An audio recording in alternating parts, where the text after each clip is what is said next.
Olá, meu nome é Paulo Cogos, estou gravando essa live aqui para falar a respeito de um tema que vem sendo discutido no meio libertário, que é a pornografia, e também o conceito que eu pensei de pornografia lato sensu. Então, antes de começar a gravar, como sempre, como já é uma tradição nas minhas lives, eu vou cantar uma musiquinha, desta vez vai ser a Dona Irã Barbosa. Não posso ficar nem mais um minuto com você, sinto muito amor, mas não pode ser. Moro em Jaçanã, se eu perder esse trem, que sai agora às 11 horas, só amanhã de manhã. Além disso, mulher, tem outra coisa, minha mãe não dorme enquanto eu não chegar. Sou filho único, tenho minha casa pra olhar. Então vamos lá. Quantos espectadores tem? 2? Caramba. Bom, vamos lá. Pornografia e pornografia lato sensu. A pornografia é um conceito que demonstra como as pessoas são pouco afetuosas em relação à própria liberdade. Porque há uma linha divisória nesse tema, onde de um lado temos aqueles pseudo-conservadores que querem proibir a pornografia. Mal sabem eles que eles estão agindo da mesma forma que a República Democrática Alemã, que também proibia a pornografia. Comunistas. Do outro lado, nós temos os libertins, os liberalecos, esses sem vergonhas que acham que a pornografia é normal. Que acham que a pornografia é ok só porque ela se dá no âmbito privado, num sentido imanente legal. Quando na verdade não é bem assim. Então temos esses dois tipos de gente. Aqueles que querem proibir e aqueles que acham que está tudo bem. E o fato é que nós não podemos proibir e nem está tudo bem. A pornografia é algo maligno. A pornografia é algo extremamente grave. Saiu recentemente um artigo do Lacombe Laus, um artigo excelente, explicando os efeitos malignos da pornografia na mente e no corpo. Trata-se de um artigo com um approach mais científico, onde ele fala inclusive dos receptores de dopamina, que são podados pela pornografia de uma maneira análoga ao que fazem as drogas. E assim a pessoa vai ficando cada vez mais dependente da pornografia. Então ela não sente mais a mesma satisfação que ela sentia com um certo nível de pornografia, ela passa para níveis cada vez mais bizarros. E assim a pessoa perde o interesse na vida cotidiana, no relacionamento sadio com outros indivíduos e até mesmo nos relacionamentos amorosos sadios. A sociedade inteira vai ficando doente e isso vai tendo efeitos maléficos na família. A explicação do Lacombe, científica, é muito boa, recomendo a leitura do artigo. Não é a minha especialidade, eu não manjo muito de biologia, mas eu posso falar com alguma propriedade aqui a respeito dos aspectos morais e a respeito de como a teologia corrompe a nossa alma. Existe um teólogo, Reinhard Hutter, professor de teologia sistemática e teologia moral, que explica muito bem que a pornografia é um pecado contra si próprio, é um pecado contra a nossa saúde, algo que o próprio artigo do Lacombe Laus pode demonstrar, uma vez que nós lesamos o nosso cérebro assistindo pornografia, nós lesamos os nossos receptores de dopamina, nós ficamos com toda a bioquímica cerebral alterada. Mas é muito mais profundo do que isso, como diz o teólogo. Nós ficamos com os nossos afetos ordenados. A pornografia aumenta a nossa concupiscência, ou seja, a nossa tendência natural ao pecado. É uma tendência que existe desde a queda do homem. Além disso, é uma falta de caridade, porque ele coisifica o próximo. Nós esquecemos que os atores, né, as atrizes que estão lá no filme pornográfico são seres humanos que possuem dignidade intrínseca ao fato de serem criados à imagem e semelhança de Deus. E assim há uma comoditização do próximo. Então, os afetos humanos que deveriam ser ordenados segundo a lógica de uma dignidade humana intrínseca à existência do indivíduo, ficam totalmente objetificados. Isso possui, inclusive, consequências morais no campo da política. Afinal, a engenharia social, o socialismo, as ideologias todas coletivistas, progressistas, encaram o indivíduo como uma coisa, como uma ferramenta a serviço de utopias dos engenheiros sociais. Então olha o dano que a pornografia causa. Por que tem tão pouco espectador nesse grupo? Libertarianismo. Só falta eu ter feito na minha timeline de novo achando que era no libertarianismo. Mas whatever. Depois o Garu coloca no YouTube. Esse negócio de informática é complicadíssimo, né? Então, esse teólogo aponta muito bem para esse fato. E tem mais um adendo que eu gostaria de fazer, já que eu gosto tanto do tema de teologia. As pessoas costumam ir para pornografia por causa da concupiscência. Mas quando nós pecamos, e quando é um pecado como pornografia, que é um pecado grave, um pecado da carne, nós perdemos a nossa sensibilidade ao mundo espiritual. Então nós perdemos a nossa capacidade de enxergar aquilo que está por trás da pornografia, que não se trata de uma atividade restrita ao âmbito privado. Trata-se de um desordenamento de afetos que afeta o próximo. Afeta as relações com o próximo, afeta as relações dentro da família, afeta inclusive a maneira como você encara as questões de filosofia moral em relação à própria política. Então não se trata de uma atividade de âmbito privado, mas nós temos dificuldades de perceber o que realmente está acontecendo porque nós perdemos a nossa sensibilidade espiritual. Porém, à medida em que você continua insistindo no pecado da pornografia, você perde ainda mais a sensibilidade espiritual, ou seja, você se torna ainda mais vulnerável ao pecado da carne, incluindo a própria pornografia. Então, é um vício que tende a se alimentar não só pelas explicações bioquímicas que o Lacombe muito bem deu, como também por essa explicação espiritual. Ou seja, é um pecado grave. Causa danos à saúde do indivíduo, causa danos à psicologia do indivíduo. E, obviamente, possui enormes e deletérias consequências dentro da família. O homem passa a encarar os relacionamentos, o casamento, o sagrado matrimônio, como uma atividade puramente sexual, perdendo a dimensão afetiva, perdendo a dimensão romântica, perdendo a dimensão espiritual, perdendo a dimensão social do casamento. Então ele vai lá e comete adultério. As famílias então se esfacelam. Se as famílias se esfacelam, a sociedade se esfacela e se torna mais vulnerável ao totalitarismo estatal. Para de encher o saco o Facebook, o celular, sei lá, essas coisas que ficam aparecendo na tela aí. Esses baratos informáticos. Então existem todas essas implicações. Então eu não vou discutir com os conservadores que a pornografia é deletéria, é pecaminosa, é horrível. Causa enormes danos no tecido social, causa danos à saúde do indivíduo, diminui a sua propensão à caridade, uma vez que a caridade é um dom do Espírito Santo, que depende de nós enxergarmos Cristo no próximo. E se a pornografia faz com que nós passemos a ver o próximo como objeto, diminui a nossa propensão à caridade, óbvio. Absurdo. Trata-se de um pecado e, portanto, nós estamos cometendo uma traição contra Deus. Estamos abdicando da graça divina e condenando a nossa alma ao inferno. Mateus capítulo 5, versículo 28. Cristo nos diz: eu os lembrarei. Oh, não tem nada, amigão. Obrigado. Oh, odeio quando batem no meu vidro, rapaz. Cara, eu tenho um mendigo que é amigo meu, cara. Ele me deu até uma medalha de Nossa Senhora Aparecida. Agora, o cara é gente boa, dou dinheiro. Agora vem uns caras, você falar que não tem nada, o cara bate no vidro, cara. Invasão de privacidade, meu. Então, Cristo nos diz, Mateus capítulo 5, versículo 28, eu vos alerto, porém, aquele que olhar para uma mulher desejando cobiçá-la, comete adultério no seu coração. É pecado grave. Santo Afonso Maria de Ligório também escreve que os olhos podem ser fonte de pecado. E se você se coloca numa posição vulnerável, dando margem à oportunidade do pecado, você já está pecando. É mais esse ponto que Santo Afonso Maria de Ligório nos mostra. Muito bem, já falamos da pornografia. Porém, isto não implica em proibir a pornografia. Proibir a pornografia é ainda pior do que a própria pornografia.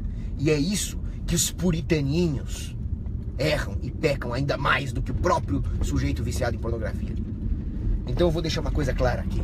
O sujeito viciado em pornografia, o sujeito que vai na banca de jornal e compra aquelas porcarias bizarras, grotescas, ele tá pecando menos do que o puritano que quer proibir. Entenderam?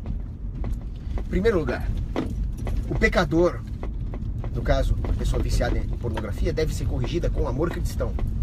Se você proíbe a pornografia, você está, então, assumindo a defesa da violência contra essa pessoa, a violência estatal. Você está defendendo, portanto, que o Estado use o seu aparato monopolístico, armado, para ameaçar fisicamente a pessoa viciada em pornografia. Onde que isso é uma correção cristã? Me explica onde isso é uma correção cristã, seus hipócritas. Não tem nem moral. Como é que vocês fazem isso? Então, além disso, nós temos uma desculpa perfeita para o Estado expandir aquilo que ele ama fazer, que é acabar com a nossa privacidade. No momento em que nós proibimos a pornografia, nós estamos dando uma desculpa para o Estado de agredir a nossa privacidade, de começar a monitorar as comunicações, de começar a monitorar a nossa internet, de começar a fazer rapa nas bancas de jornal. Onde está a nossa privacidade? Onde está o nosso livre-arbítrio, inclusive? Se Deus nos deu o livre-arbítrio até para pecar, quem o Estado pensa que é para tirar? Uma coisa é combater o crime. Afinal, o crime é uma violação dos direitos de inocentes. Uma violação física dos direitos de inocentes. É bem diferente de um pecado como a pornografia. Outra coisa. O aparato que o Estado vai usar para proibir efetivamente a pornografia, o custo da vigilância, o custo desses recursos policiais escassos que deveriam estar sendo usados para matar bandido de verdade, tudo isso sai do bolso de quem? Sai do bolso de um trabalhador inocente que vai ver nem é viciado em pornografia. Vai ver um trabalhador que está tentando ganhar o seu. E aí vem o Estado, rouba o dinheiro dele para ser babá de playboyzinho viciado em pornografia. Tudo isso vai empobrecer as famílias direitas. Trata-se de uma taxação em cima das famílias direitas para subsidiar o vício em pornografia. Claro, porque o vício em pornografia possui consequências imediatas para aquele que é viciado. A pessoa deveria ter a fortaleza de sair desse vício, ajudada pela igreja, ajudada pelos amigos, ajudada pela família, sem dúvida, caridade. Mas se o Estado faz isso para ela com dinheiro roubado, nós temos na prática um subsídio. E assim o Estado não está combatendo as causas da pornografia. Está apenas mascarando os efeitos. Aquilo que leva um indivíduo a consumir pornografia, um desordenamento dos afetos, uma tendência concupiscente, uma alta preferência temporal, uma família desestruturada, tudo isso permanece ou até piora. E nós não estamos combatendo a causa, estamos mascarando os sinais, o que é um perigo. Estamos fornecendo camuflagem ao inimigo. Você faria isso numa guerra? Inimigo, tá aqui um Ghillie Suit para você se camuflar. Isso é idiota. Além disso, há outros problemas. A pornografia vai continuar porque existe demanda. Se existe demanda, vai ter oferta. Isso é economia básica. Mas ela se dará no mercado negro. No mercado negro, haverá muito mais probabilidade de abusos, de maus tratos contra as atrizes pornográficas, que já sofrem muito. E vão sofrer mais ainda se elas dependerem de um mercado negro, que será necessariamente tomado por pessoas especializadas em burlar o sistema. O mercado então será tomado, obviamente, por aquelas pessoas que são especialmente aptas a atuar em mercados proibidos, que são os criminosos. É claro que é possível usar essas habilidades para o bem, para fazer agorismo, para fazer contrabandos de produtos lícitos que o Estado proíbe. O Estado é um grande criminoso. Eu não sou contra o mercado negro per se. Eu não sou contra o agorismo, pelo contrário, sou apaixonado pelo agorismo. Mas eis aqui uma forma desordenada de agorismo e que vai virar uma oportunidade de lucro na mão de criminosos. Ou seja, os caras que já são criminosos, criminosos de verdade, assassinos, sequestradores, estupradores, traficantes de órgão, esses caras vão ganhar mais uma oportunidade de lucro, de lavagem de dinheiro, que é a pornografia, que vai permanecer. Não vai acabar. Assim a sociedade estará menos segura, será taxada. Mais ainda, a demanda pela pornografia, a demanda mesmo vai aumentar. Porque a pornografia, além de todos os apelos que ela já possui, ela vai ganhar mais um, que é o apelo do fruto proibido. Ó, o governo proíbe, o negócio deve ser muito legal. Vai chegar o moleque na escola, ó, arranjei material pornográfico proibido pelo governo, os caras, ó, cara, é o topzera aqui. Então a demanda só vai aumentar.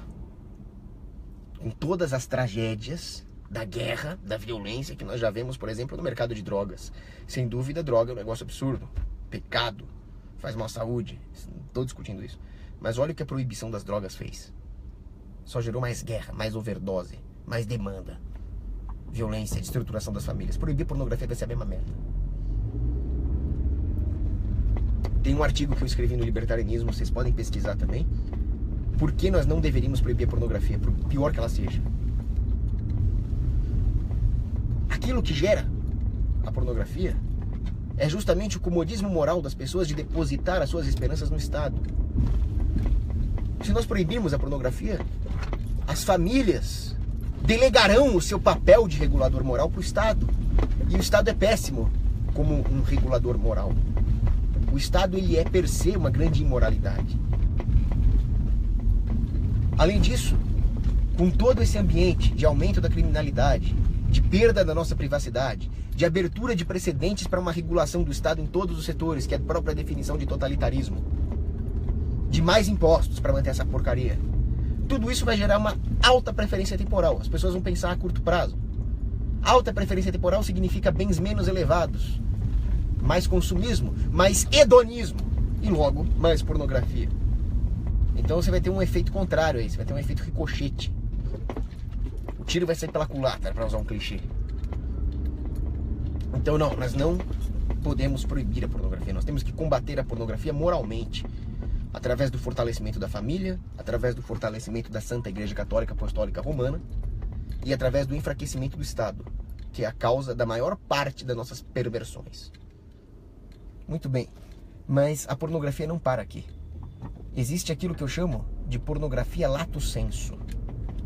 A pornografia não é apenas um ato imoral, um ato de coisificação do homem ligado a aspectos sexuais, mas nós poderíamos classificar como pornográfico todo ato que atente contra a dignidade do homem de uma maneira atroz. Então nós poderíamos dizer, olha, esse ato ele nos tira a dignidade de uma maneira tão brutal que ele é um ato pornográfico, mesmo que ele não seja sexual. Vou dar um exemplo. Picharam a casa de um político esquerdista criminoso ali. Aí chega o MBL, que é um bando de malditos, um bando de marqueteiros financiados pelos irmãos Koch. E sabe o que eles fazem? Eles viram empregadinhas gratuitas de político, vão lá e limpam o muro do político que teve a casa pichada. Isso é degradante, isso é pornográfico. Isso é uma degradação, chega até a dar vergonha de pertencer à mesma espécie biológica que esses caras. Isso depõe contra a espécie humana, contra o Homo sapiens sapiens. Chegar um cara e de graça limpar a parede de político, um político cuja parede é mantida pelo dinheiro roubado daquele velhinho ali que tá na rua. Isso é muito humilhante. Agora, é claro que o MBL não fez isso por outro motivo que não o marketing, certo? Existe um lema de Cogos, que é o seguinte: a motivação intrínseca, a motivação mais íntima de cada ação humana é sempre menos nobre ou mais torpe do que aquilo que ele alega. Esse é um lema meu. Então, é claro, a motivação do MBL é marketing. Eles querem aparecer. E deu certo. Mas esse marketing só funciona porque as pessoas se humilham. Se humilham a ponto de, para usar uma frase de Etienne de la Boétie, um conceito dele, a ponto de aceitar essa servidão voluntária. Então, todo prefeito é um bandido. Todo prefeito é um parasita que vive à custa do dinheiro roubado da população do município para atrapalhar a vida deles. E eles acham que isso é um cargo nobre, um cargo legítimo, quando na verdade é um cargo criminoso dos piores. E aí eles aplaudem a atitude do MBL porque eles são servos voluntários. Servidão voluntária de Etienne de la Boétie. Isso é humilhante. Então toda essa porcaria política é um ato pornográfico. É um ato de degradação da espécie humana. E justamente as pessoas se tornam viciadas em política pública, porque elas não conseguem ter pensamentos elevados, elas não conseguem ter necessidades elevadas, elas não conseguem ter virtudes para produzir as coisas por elas mesmas, para se autogerir, para se auto-organizar, e ficam pedindo migalhas humilhantemente para os políticos. Da mesma forma que um moleque se tranca no banheiro para tocar uma. É o mesmo vício. E assim como um moleque que entra no banheiro para fazer essa nojeira que eu falei, objetifica próximo, objetifica a mulher, a modelo que ele tá usando lá pra fazer essa porcaria aí, a política pública se trata justamente da coisificação do próximo. Porque a política pública é paga por alguém que não aceitou. Se aceitasse, seria um ato de mercado, não uma política pública.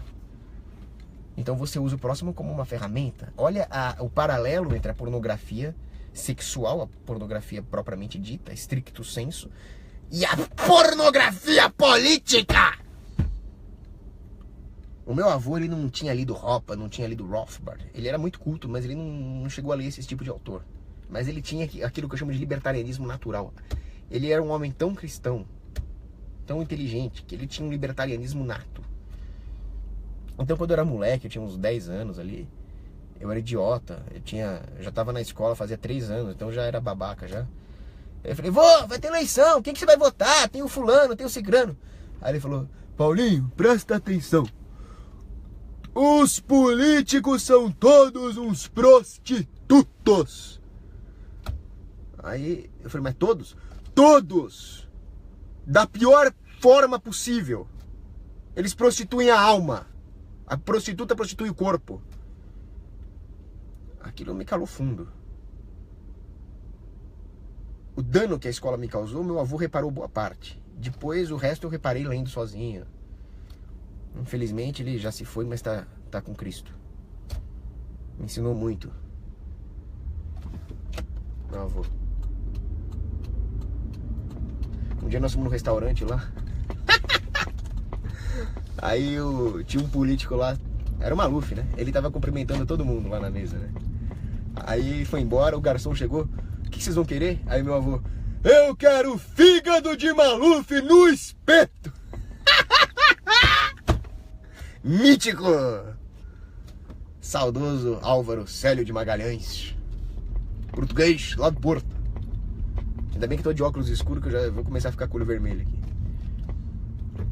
Mas enfim, a política é uma grande pornografia. É uma grande prostituição.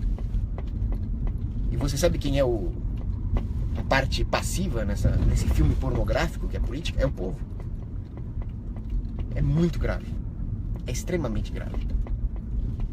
Existe mais um fator, que é o seguinte: quando as pessoas perdem a noção metafísica das coisas, a noção metafísica do mundo, elas deixam de pautar os atos contra um parâmetro moral objetivo. Então, por exemplo, pichação é algo geralmente ruim, claro. Mas quem disse que pichação é algo sempre ruim? Ora, se eu chegar na casa do Nardoni e pichar a casa dele, ser o assassino de crianças, é um ato ordenado. É uma pichação, mas é uma pichação ordenada. Porque se eu medir essa pichação contra um parâmetro moral objetivo, eu tô fazendo pouco. Um assassino de crianças tinha que ser empalado. E tudo que eu tô fazendo é pichar a casa dele falando uma verdade, ele é assassino de crianças. Aquele outro filho da puta lá, o Guilherme de Pádua, ele assassinou uma atriz, a Daniela Pérez. Ele deveria estar sendo torturado até hoje, com requintes de crueldade. Mas não, ele tá solto e pior, com a ficha limpa. É isso que a política faz. Agora, se eu cheguei, ele tá de boa, ele tá casado, trabalhando, um tapa na cara da sociedade, né? Como dizia o Alborguete, a sociedade perdeu a vergonha na cara! Mítico! Não gosto de tudo que o Alborguete falava, tá? Ele era puxa-saco de político também, mas tinha frases míticas como essa. Enfim, se eu chegasse na casa dele e pichasse seu assassino, filho da puta, homicida, bandido, covarde, seria um ato completamente ordenado e justo. O certo mesmo seria jogar uma bomba lá dentro. O certo mesmo seria pegar um coquetel molotov e tacar fogo nele. Agora, vem os pseudo-moralistas e falam, não, toda pichação é errada. Não, não é, seu desgraçado. Nem matar alguém é intrinsecamente errado. Você matar o Champin é errado? Matar o líder do Estado Islâmico lá, o Abu Bakr al-Baghdad lá é errado? Claro que não. Por quê? Porque as pessoas perderam as noções metafísicas das coisas. Então elas não entendem, por exemplo, o poder das ideias. No momento em que você assume uma posição moral e você a defende, você já está cometendo um ato. Então a simples defesa, a simples apologética de uma posição moral ordenada já é, per se, um ato ordenado. Então eu vejo, por exemplo, muita gente chegar e falar, você não vai mudar nada, Você fica falando mal dos políticos, você fica falando para não votar, você fica falando tudo isso, mas você nunca vai mudar o mundo, você nunca vai ter uma estratégia para chegar ao poder, para virar presidente. Eu falei, cara, eu não quero virar presidente, eu quero que se exploda. Eu quero salvar minha alma. Nessa de passar por cima dos direitos naturais dos outros, para conseguir uma posição de poder, eu me perverti. Eu perdi a minha alma. Eu perdi aquilo que é o meu grande objetivo nesse mundo. E assim eu não consegui nada. Agora, uma vez que as pessoas tenham uma posição, uma ideia, e não arredarem pé, elas já estão agindo. A ideia tem efeitos práticos no mundo. E toda a filosofia serve justamente para isso. Já dizia Rubem Alves, o sábio não é alguém que acumula sabedorias, esse é o erudito. O sábio elimina sabedorias, aquelas que não servem para nada. Porque ele tem um objetivo metafísico, que é Cristo. Rubem Alves não diz isso, isso é o que eu estou dizendo. E ele aplica as sabedorias necessárias para viver conforme esse objetivo que é Cristo. Então a filosofia tem esse sentido prático, de viver conforme Cristo, que é a nossa metafísica. Já dizia, se não me engano, era São Bruno. Então no momento que você assume uma ideia, e você não arreda dela, você já venceu o mundo. E se as pessoas entendessem isso e tivessem as ideias corretas, elas modificariam o mundo, elas moldariam o mundo conforme essas ideias. E assim o mundo seria submetido à transcendência moral. Mas se você caga para a transcendência moral e se adapta ao mundo, o mundo venceu. E você nunca vai conseguir sair do lugar. Então, o pragmático é o sujeito mais utópico e sonhador que existe. O idealista é o sujeito mais pragmático que existe. Não caiam na esparrela imanentista da esquerda, dos laicistas. Porque o que eles querem é justamente fazer você se render ao mundo. Por isso que as pessoas acabam pensando a curto prazo e se rendendo a essa pornografia política. Vou dar outro exemplo. Olha que rua é essa, cara? Vou dar outro exemplo. No mundo atual, as pessoas procuram se adaptar ao sistema para conseguir alguns ganhos. Então, olha, eu preciso de um favor de um político. Então eu vou apoiar esse político. Eu preciso de um favor de um vereador, então eu vou apoiar a causa dele. Eu vou me juntar a ele. Eu vou fazer com que a minha empresa seja fornecedora do governo. Isso vai ferrar a vida dos meus concidadãos? Vai. Mas eu preciso fazer isso porque aí eu quero obter algumas vantagens e assim por diante. Então, no momento em que você coloca as vantagens do mundo acima das vantagens espirituais, você se ferrou. Você está ferrando o mundo. Mas a partir do momento que você coloca as vantagens espirituais acima, não importa que o mundo inteiro esteja fudido, vai, vou falar a palavra não, vai. Não importa que o mundo inteiro esteja ferrado. Você já salvou a sua alma. O resto é lucro. Todo o resto que vier é lucro. Claro, porque o amor de Cristo você já tem. O resto, ganhar um pirulito, ganhar na Mega Sena, é lucro. Isso não impede que nós combatamos as injustiças materiais. Afinal, lutar pela ordem da justiça faz parte desse processo de santificação. Nós não podemos ser complacentes com os criminosos que nos agridem, que nos cobram impostos, que invadem nossas casas. Temos que meter bala neles mesmo. Não podemos achar que a matéria deve ser desprezada como os maniqueístas faziam. Temos que ajudar materialmente o próximo, pagar bem nossos funcionários, não atrasar o pagamento, não atrasar o fornecedor, ajudar um mendigo na rua. Não aquele desgraçado que veio bater, um cara mais forte do que eu aqui, vem bater na minha janela para pedir esmola. Esse cara pode muito bem trabalhar em alguma coisa, mas ajudar alguém que precisa mesmo. Então as pessoas acabam se adaptando ao sistema. No que elas se adaptam ao sistema, elas perdem aquilo que lhes era mais precioso, que era a alma. Agora, é preciso lembrar uma coisa. Muitos cristãos caem no extremo oposto. Eles falam, não, você é muito materialista. Eu já fui acusado disso. Você é um materialista. Enquanto muito libertário me chama de crentelho, tem muito cristão que me chama de materialista. Porque você defende uma posição política capitalista para poder acumular capital, você só pensa no dinheiro.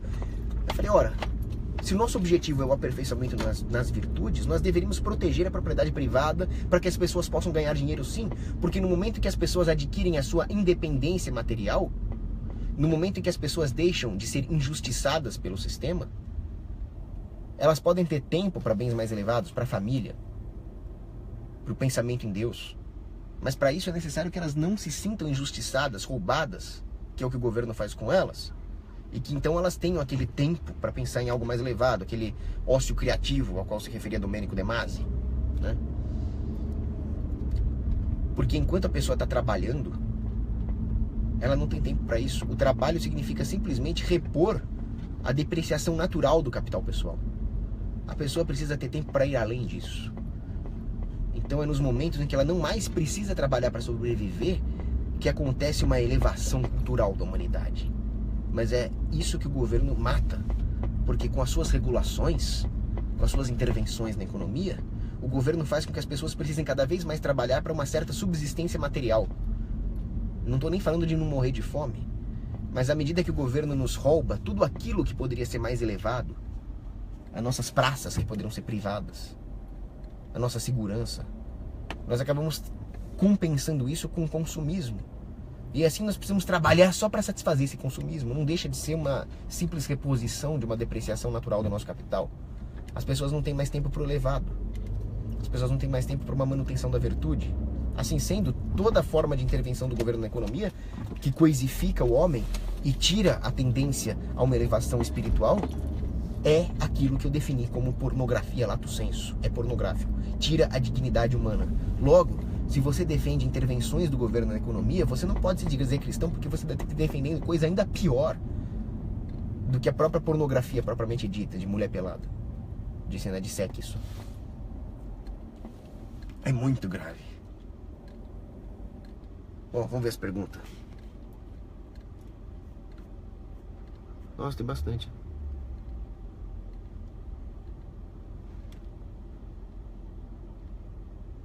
O Matheus Henrique pergunta o que significa uno no catolicismo. A igreja é una. Ela não permite o cisma. O cisma é um grande pecado dentro da igreja. Cristo criou uma igreja, ele não criou várias igrejas. Então só pode ter uma. A igreja é una e católica. Então não é que a igreja católica é uma igreja que alega ser a igreja fundada por Cristo. Não, Cristo fundou uma igreja e uma das características dessa igreja é ser católica. E ela é una. Logo, todo cisma significa dividir aquilo que Deus criou unido. Tá tudo errado. Cisma do Oriente, protestantismo. Ao invés de corrigir os erros dos homens que compõem a igreja, o protestantismo vai e funda outra igreja. Isso tá errado desde a base. Por isso que eu não gosto de falar de ficar falando mal espiritualmente do Papa. Isso é um caminho muito perigoso. Eu não concordo com as coisas que o Papa fala em termos políticos aí. Mas isso é diferente de falar, eu me rebelo contra Roma. Não, aí já é cisma. Eu não tô conseguindo ler as perguntas, porque eu tô quase chegando no escritório aqui.